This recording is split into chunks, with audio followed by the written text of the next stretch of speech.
국내외 우리 축의 학술회를 시청하고 계신 회원 여러분께 오늘 마지막 시간을 맡게 된 인하대학교 남창희 교수입니다. 인사드리고요. 참 감회가 새롭습니다. 2014년 만 10년 전에 그 아주 더운 여름날 서울 역사박물관에서 우리가 창립대회를 했고 그동안 참 장족의 발전이 있었는데 오늘 발표를 제가 쭉 다 봤습니다. 그리고 지난 10년간의 성과를 돌이켜보면은 우리 세계한단학회가 그야말로 진리의 빛, 태양과 같은 빛을 이 적은 인원으로 안병영 교수님도 계시고 윤찬일 교수님도 계시고 그 과거 회전 다 계신데 이 적은 인원으로 엄청난 활동을 했다는 게 정말 자랑스럽고요. 제가 돌이켜보면 혹자는 그렇게 얘기합니다. 학회인데 북콘서트가 좀 너무 많다. 그런 얘기를 하는 분들이 가끔. 근데 저는 돌이켜보면은 역주자님의 북콘서트가 없었다면 우리가 환단고기의 해석에 이만큼의 어떤 비가 있었을까라고 하는 점을 본다면 득이 약간의 실보다 10배는 많았다. 솔직한 심정이 그렇습니다. 그런 점에서 만 10년을 맞이하는 이 자리가 제가 느끼기는 마치 그 양재학 박사님께서 역학 말씀하셨는데 64학계 중에서 질의 복괴가 있지 않습니까? 맨 밑에 음이 있고 양이 있고 그 위에 첩첩이 음이 쌓여 있는 요새 시국 같아요. 어둠이 꽉 차 있는데 맨 밑에서 빛이 이제 발하려고 하는 그 모습. 제가 한 4년 전에 논산 관촉사에 교환 교수로 국방대학교 가 있을 때 수시로 갔다가요. 동짓날 새벽에 갔습니다. 가서 해가 떠오르는 걸 보는데 놀랍게도 은진미륵이 동지 일출점을 정확하게 바라보고 있더라고요. 그리고 해가 뜨면서 이 밝은 빛이 떠오를 때 머리 보관에 있는 여의주 같은 것이 밝은 빛을 내고 과거에 그 마을 사람들이 그걸 보면서 이제 새로운 시작을 지뢰복개가 말하는 일양시생의 희망을 가졌다고 하는데 제가 이 말씀을 구체하게 길게 드린 이유는 오늘 발표는 할 수 없습니다만은 내년 1월 달이 되면은 우리 민족사학계 굿 뉴스가 하나 있습니다. 굿 뉴스. 지금 아직 발표될 수 없고요.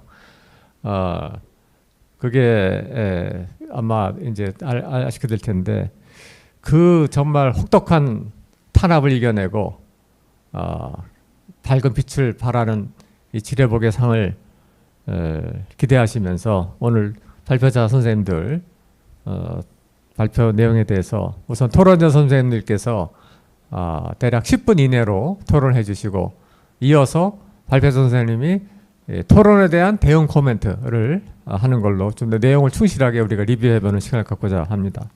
그럼 첫 번째는 양재학 박사님의 천분경과 역학에 대한 발표에 대해서 윤창열 교수님께서 우리 하돈학서 의철학의 최고 권위자십니다. 말씀 부탁드리겠습니다. 제가 준비한 것을 읽어가면서 마지막 질문을 드리도록 하겠습니다. 천부경은 인류의 뿌리문화 시기인 나고 시대에 만들어져서 한국 시대 때 완성된 우리 민족의 소위 경전이며 동서양 문화 경전 중에서 최초의 경전이며 최고의 가치를 지닌 경전이며 81자로 이루어진 짧은 경전입니다.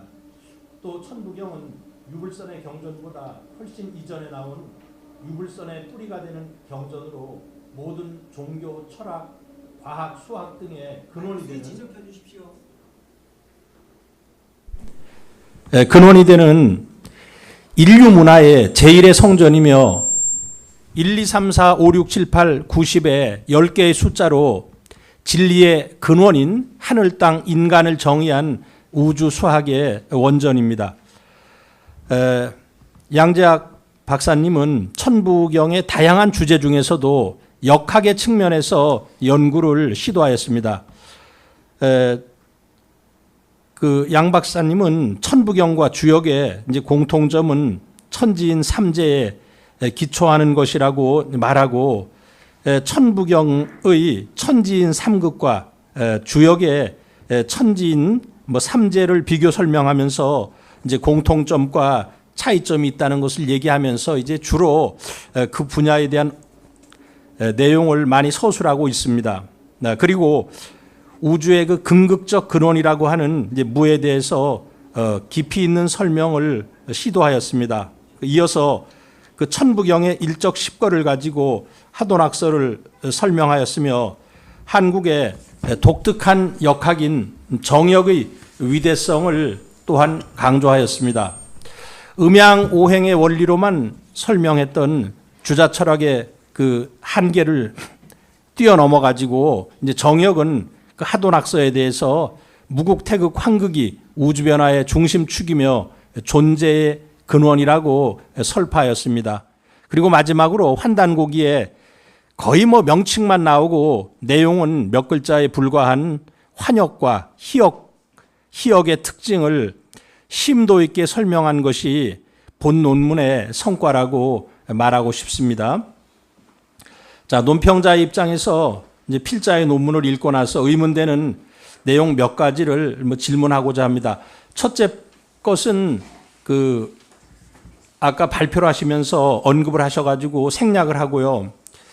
이제 두 번째, 이게 이제 천부경의 천일지 인삼, 이제 이 의미에 대해서 일반적으로 우리가 알고 있는 그런 내용보다도 어렵게 설명을 하셔가지고 거기에서는 천지인 삼재가 시간적 순서에 의해 차례대로 생기는 위치를 구분짓는 질서 혹은 가치의 등급과 척도를 매긴 숫자가 아니다 했는데, 저는 당연히 천일지 인삼 속에는 그 생성의 순서도 포함이 되면서, 더 나아가서는 존엄의 가치는 또 다른 차원에서 반대로 오히려 설명할 수 있는 측면이 있는데, 근데 이제 이 양 박사님은 철학을 하셔가지고 발이 좀 어려워요. 그것은 천지인의 구성을 논리 차원에서 앞뒤를 지적한 말이다.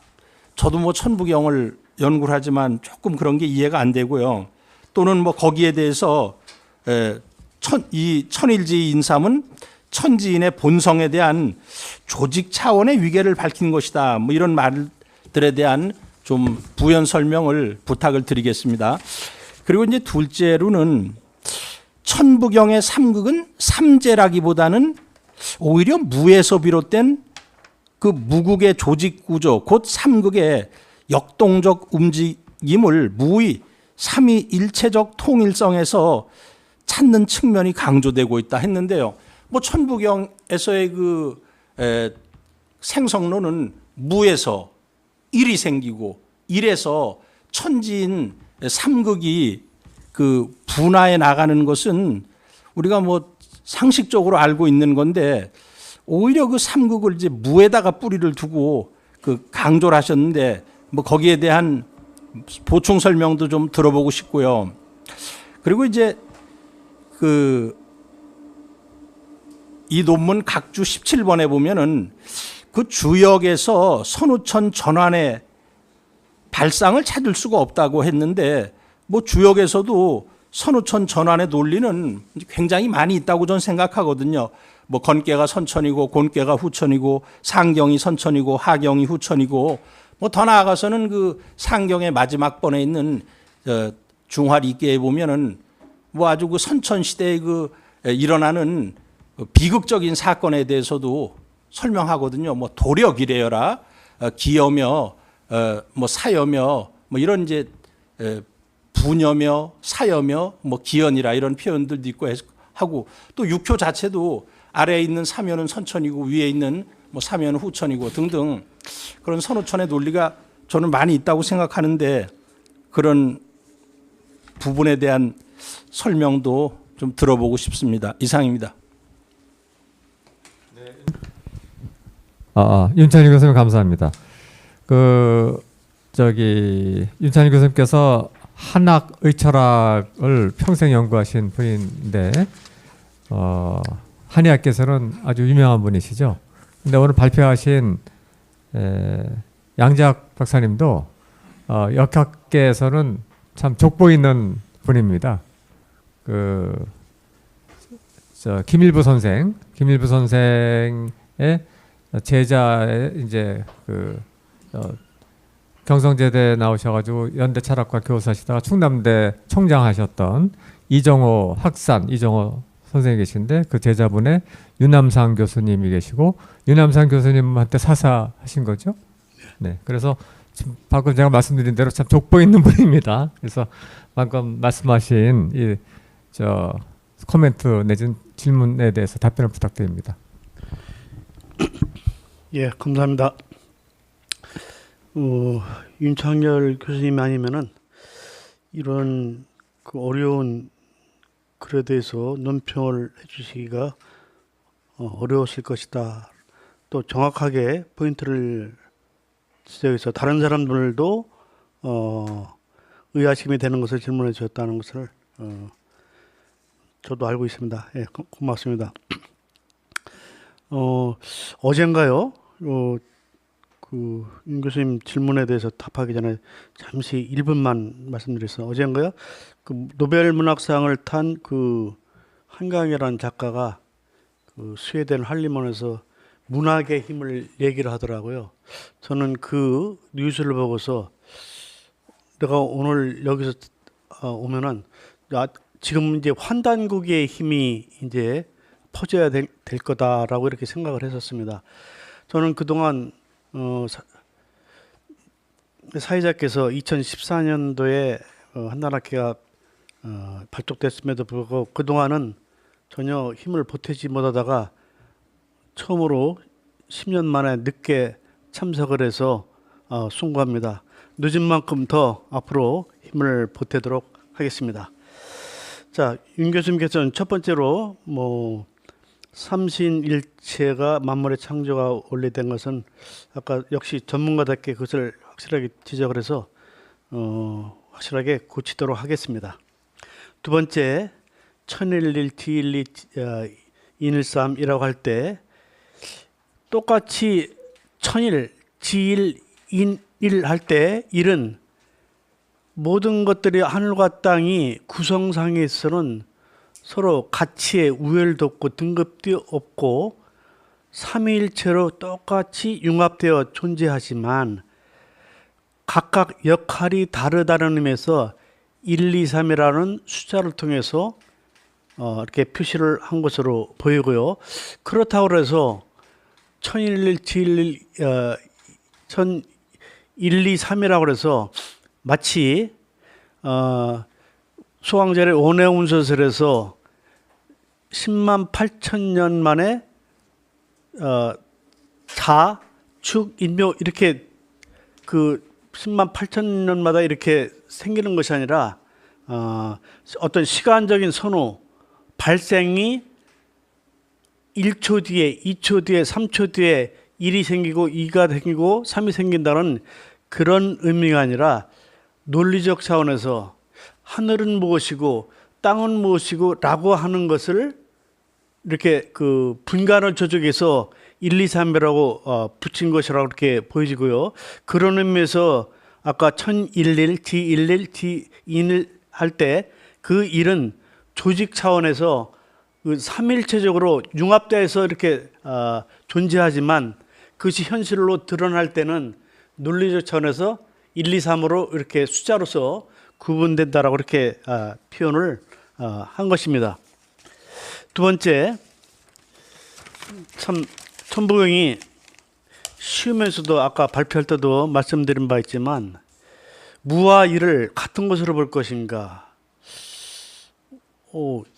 무는 무에서 일이 나오는 것인가? 이런 것들은 그냥 사변적으로 관념 철학에서 되는 것이 아니라 진짜 수학적으로 그것이 비록 현대 수학에 손을 빌린다라고 할지라도 현대 수학하고 발걸음은 어느 정도 맞춰서 나가야 되지 않겠는가 이렇게 보는 저는 그런 입장입니다. 그래야 천부경이 세계화가 되지 그렇지 않고 천부경은 이런 것이다. 천부경에서 이렇기 때문에 진리다라고 하는 것은 하나의 선언이고 그 선언을 그대로 믿고 나가는 그런 차원에 대해서는 세계화에 오히려 세계화의 어떤 첫걸음이 아니라 걸림돌이 되는 것 같다.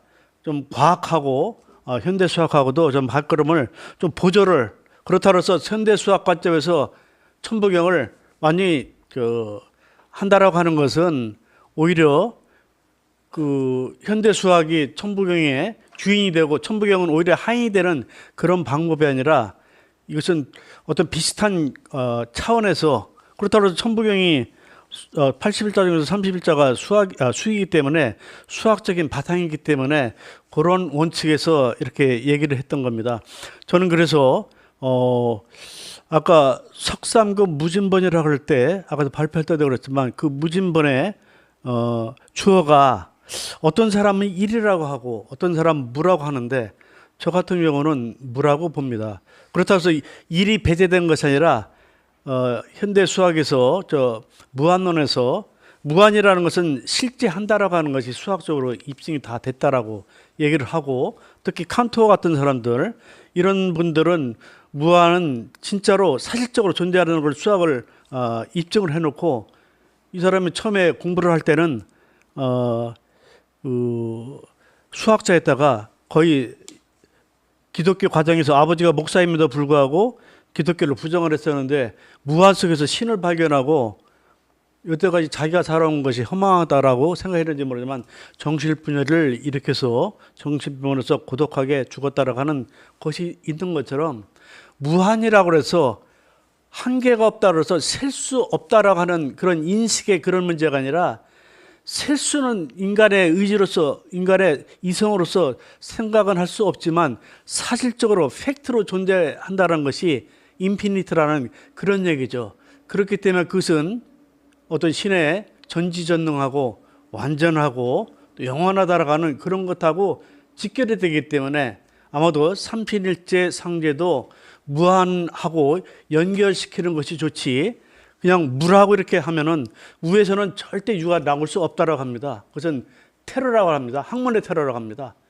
그러니까 그런 무에서 무도 낳고 유도 낳고 유무를 낳을 수 있는 무한으로 해야 되기 때문에 그 무한은 무국태국이 한 몸덩어리서 있기 때문에 저는 삼위일체적 통일성이라고 그렇게 표현을 했고요.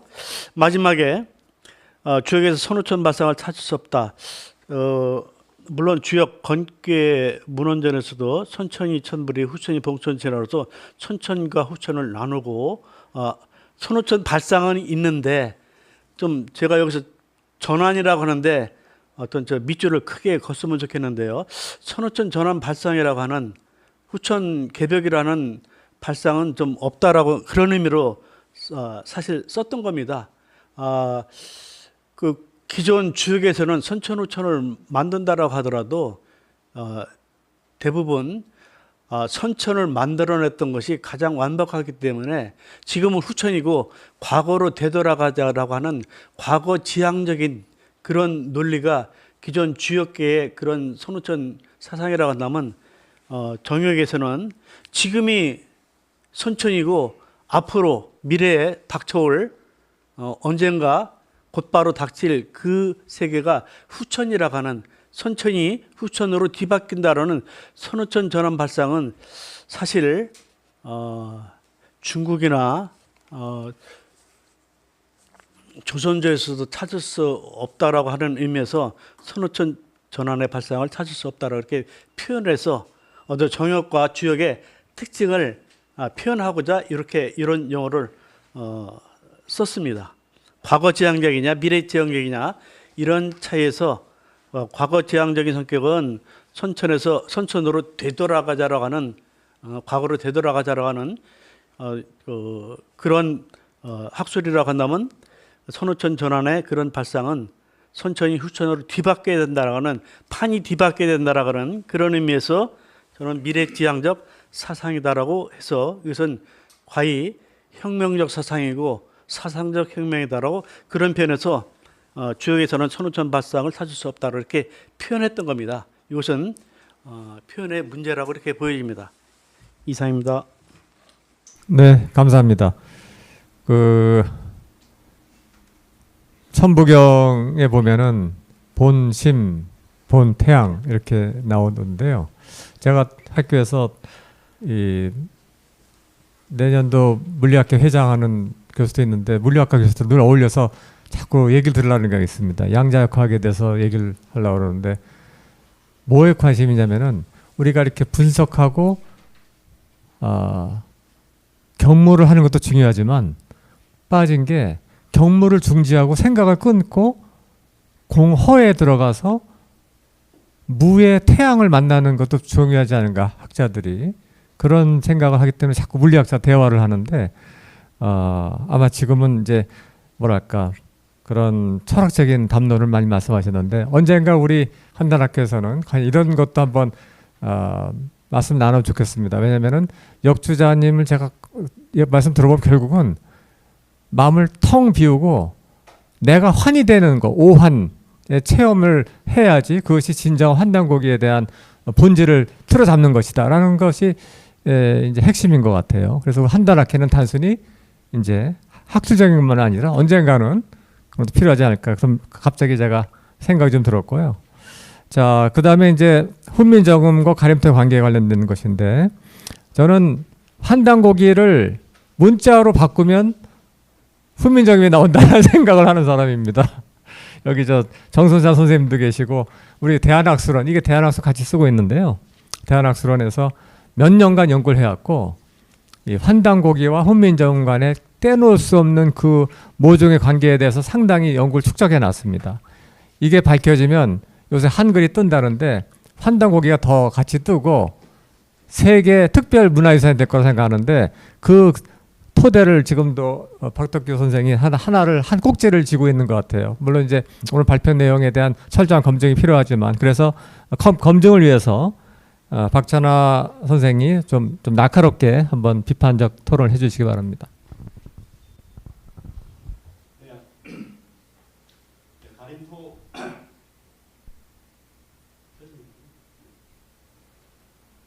가림토와 훈민정음 자형의 기원에 대한 고찰 논문에 대해서 논평을 해보도록 하겠습니다. 박덕규 선생님의 논문은 훈민정음과 가림토 문자 체계의 철학적, 역사적 연관성을 탐구한 점에서 큰 감명을 주었습니다. 특히 이전 연구에서 단군세기의 가림토 문자가 훈민정음 해례본의 철학과 자형에 반영되었음을 주장을 해주셨고요. 이를 통해서 단군조선의 철학이 세종대왕에게 전해졌을 가능성을 제기한 것은 매우 신선하고 소중한 발견이었다고 생각을 합니다. 자, 이전 논문에서 훈민정음과 가림토의 문자를 관계를 밝혀주셨기 때문에 이번 논문까지 이어지지 않았나 이렇게 생각이 드는데요. 자, 이번 논문에서는 이 인식을 확장하여서 가림토와 훈민정음의 자형에 주목하여서 특히 중성모음 기본자, 이 중성모음 기본자라고 하면 우리가 알고 있는 아래아 그리고 의, 이 이렇게 세 가지를 이야기합니다. 이 중성모음 기본자가 단군조선 시대에 전해지던 하도와 낙서 그리고 8괴의 점과 괴에서 유래했을 가능성을 살펴보고자 하였습니다. 저는 이 논문에서 이 부분에 대해서 이제 중점적으로 말씀을 드렸지만 더불어서 오늘 현장에서 발표를 보니까 상형하대 자방고전이라고 하는 그 구절에 대해서 굉장히 좀 어렵게 좀 느꼈었거든요. 그래서 상형을 하였대 옛 글자를 모방하였다라고 하는 이 구절에 관해서는 의미를 명확하게 분석할 수 있었다, 명확하게 알 수 있었다라고 하는 점에서 또 한 부분을 높이 평가하고 싶습니다. 그리고 천지인을 상영했다는 중성 기본자와 중성 기본자에서 파생된 또 8글자가 있어서 이 가림토의 11자는 무엇을 상영했는지에 관해서 그 유래에 대해서 박덕규 선생은 그 모양에 방점을 두고 있습니다. 핵심은 중성모음 기본자 아, 의, 이가 단군조선 시대부터 시대에도 전해 오던 하도와 낙서 그리고 8궤의 점과 궤에서 유래했을 가능성을 주장하고 계십니다. 근원적으로 아레아, 이라고 하는 부호 중에서 이 아레아는 하도와 낙서에서 표시되는 점에서 나왔고, 그리고 가로선 의와 이라고 하는 선은 8개를 그리는 선에서 나왔는데, 이 가림토가 나올 시점에도 복희 8개가 있었기 때문에 이 8개에서 나왔을 것으로 추정을 하고 있습니다. 여기서부터 제 의견을 드리면요, 이 박 선생님의 주장은 충분히 개연성이 있다, 또 논리적으로 잘 제시되어 있다라고 생각합니다. 특히 이렇게 논문을 실제 보시면 아시겠지만 도표와 그림과 그런 것들 많이 넣어 주셔가지고요, 사실은 굉장히 어려운 부분인데도 쉽게 조금 더 이해를 할 수 있었다라고 생각합니다. 그래서 충분히 논리적으로 잘 제시되어 있다라고 이렇게 생각을 합니다. 일단 하도와 낙서가 이제 훈민정음의 원리 속에 활용되었다는 것은 기존 연구에서 밝혀져 있었는데요. 이 우리가 잘 알고 있는 것처럼 2011년에는 그 드라마 뿌리 깊은 나무라고 한번 보셨을 거예요. 거기 보면 이제 세종대왕에게 궁녀가 나와가지고, 그건 뭐 소설적인 상상적인 부분이지만 궁녀가 뭔가를 이렇게 그립니다. 그러니까 세종대왕께서 하도가 아니냐, 이것은 하도가 아니냐라고 하는 부분이 나왔었거든요. 그 부분이 바로 이 모음이 만들어지는, 이 중성이 만들어지는 그 과정이 나온 겁니다. 그 드라마가 나온 지도 벌써 2011년인데요. 이전에 벌써 이제 60년대, 70년대 그리고 연구가 계속 이루어지고, 또 반재현 박사님을 통해서 또 대중화가 된 걸로 알고 있습니다. 이런 하도 낙서가 훈민정음에 활용되었다는 것이죠. 그리고 여기서 이 하도 낙서의 그림에서 실제 지금 아레아라고 하는 이 점이라고 하는 그런 어떤 모양이 어디서 나왔느냐, 여기에서 착상을 했을 것이다 라고 하는 가능성을 보여주고 있고요. 그리고 의와 이라고 하는 자형은 어디서 가져왔을까라고 하는 걸 생각을 한다면, 일직선 라인 3개를 반드시 나열하고 있는 이 8개의 모양에서, 8개의 어떤 가로선 그리고 세워져 있는 세로선에서 가져왔을 것이라고 연대적으로 이렇게 또 유추를 하고 있다고 보여집니다. 자, 여기까지 생각이 이게 미쳤다라고 하는 것은 그만큼 가림토문과 훈민정음 연구를 깊이 해왔다는 반증이라고 보여집니다. 다만 당시 가림토 문자를 만들어낸 이제 3세 가륵당군, 그리고 뭐 삼랑을보륵 등 가림토문에 실질적으로 관여한 그때 사람들이 과연 그렇게 생각하였을까라고 하는 생각은 좀 듭니다. 이것은 뭐냐면, 충분히 개연성은 있지만 필연적인 인과관계가 입증되기는 지금 어렵지 않느냐라고 하는 것이죠. 이제 그런 부분이 있고요. 중성 기본자 이는 기본적인 모양의 점과 선입니다. 우리가 이제 어떻게 보면 이제 점이라고 하는 것이 하늘을 나타낸다라고 하는 것은, 우리가 하늘을 보시면 하늘에 태양이 있고 달이 있어서 그게 하나의 작은 점으로 보이죠. 그래서 이런 부분에 있어서는 뭐냐면은, 자연적인 어떤 기본적으로 점이라고 하는 것, 그런 것은 자연적으로 인간이 직관적으로 그릴 수 있는 형태가 아니냐라고 하는 점에서 이 과도한 의미 부여의 가능성도 고려해야 된다라고 생각을 합니다. 단순히 미술적 표현에서 비롯된 모양일 가능성도 추가로 논의가 필요하다라고 생각합니다. 그리고 저는 개인적으로는 이런 그 논의가 있었기 때문에 저도 생각을 해본 것인데요. 특히 이제 중성 기본자가 원십자에서 유래했을 가능성도 고려할 수 있다라고 생각을 해봤습니다. 이 원십자라고 하는 것은 동서양에서 천지인을 상징하는 문양으로 사용되었으며, 가로선이 있고 또 세로선이 있고 그 교차점에서 점이 형성이 되게 되죠. 그래서 이 가로선과 세로선과 점이 모두 있는 원형 문화의 상징이 이 원십자라고 생각이 되는데, 이거에 대해서 어떻게 생각하시는지가 또 궁금하고요.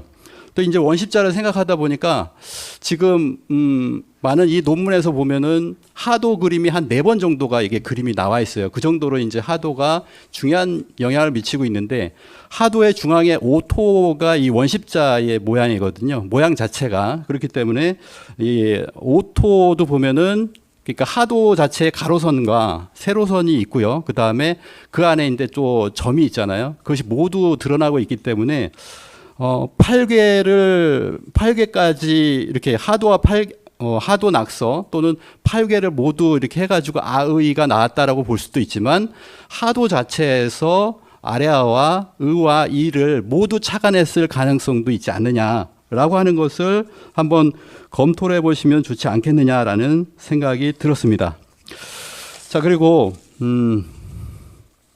한 가지 궁금한 것은 뭐냐면은 이 아와 의와 이라고 하는 것을 천지인 순으로 이제 훈민정음은 배열을 했는데요. 이 가림토에서는 가림토도 분명히 이제 천부경의 원리를 가지고 배열한 것으로 저는 알고 있는데 이 가림토는 아는 그대로 똑같이 아래아가 있고요. 그 다음이 이를 먼저 배열을 하고 그 다음에 의의 순으로 세로선, 가로선 순으로 배열이 되어 있습니다. 이 파생된 중성 모음들에도 배열의 차이가 있는데요. 이 가림토의 순서 배열에도 뜻과 철학이 있다고 생각이 되는데 어떤 철학에서 연유가 되었는지 혹은 가림토에서는 이를 땅으로 그리고 의를 인간으로 보았을 가능성에 대해서 선생님의 견해를 듣고 싶습니다. 마지막으로 많은 부분에서 이 제자 원리라고 하는 것이 천지인 그리고 하도 낙서. 근데 천지인이라고 하는 것도 천지인이나 삼재라고 하는 것도 천부경에서 비롯되었고 그리고 하도 낙서라고 하는 그 근원에서도 천부경에서 비롯되었는데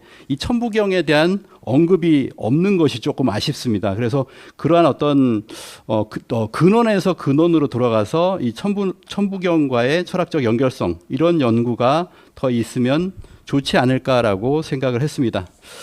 결론을 말씀드리면 이 논문은 가림토와 훈민정음의 철학적 기원을 밝히는데 큰 기여를 하고 있으며 하도와 낙서 8개와의 연결성을 구체적으로 제시한 점이 매우 흥미롭게 느껴졌습니다. 다만 중성 기본자의 단순성에 대한 다양한 해석과 가림토 문자 배열의 철학적 배경에 대한 추가 논의가 이루어진다면 연구의 깊이와 설득력을 더 강화할 수 있을 것이다라고 생각을 합니다.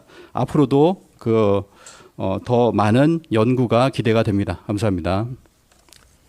네, 지금 토론자는 논평에다가 자신의 주장까지 덧붙여가지고 지금 해서 시간을 좀 많이 쓰시겠는데 아무튼 제가 봤을 때 뒷부분에 답변하시려면 시간이 너무 초과될 것 같으니까 이 지금 주장하신 내용이 심증은 가지만 필요 충분한 논증은 좀 앞으로 더 연구 필요하다는 그 포인트에 대해서 어떻게 생각하시는지 답변을 좀 부탁드립니다.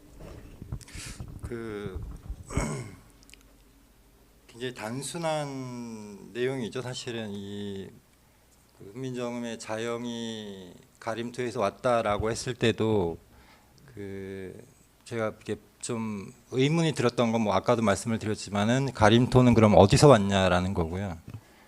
가림토든 뭐 훈민정음이든 똑같이 뭘 보고 이제 형상화한 것인데 그게 뭐냐라고 했을 때는 당연히 당시의 어떤 우주관을 드러낼 수 있는 하도나 낙서에서 온 거다라고밖에는 이제 생각이 안 드는 거고요.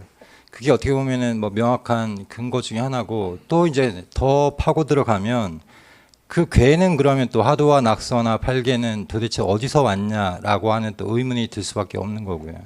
그러니까 처음에 뭐 천하에서 뭐 용마가 나오고 뭐 그 거북이가 그걸 지고 나오고 하는 그때는 그럼 그건 천수상이잖아요. 하늘에서 내려준 상이기 때문에 거기에는 원과 직선으로 또는 선으로 이렇게 표현을 한 것인데 그거는 하늘로부터 받은 거냐 아니면은 그걸 누군가 그린 것이냐 이런 또 문제로 들어가기 때문에 아까 뭐 지적하신 것처럼 개연성이 있다라고 해도 이것이 뭐 100% 확증될 수는 없는 게 아닌가라고 생각이 들고 저도 뭐 궁금해요. 정말 이게 맞는 건지. 예, 그렇습니다.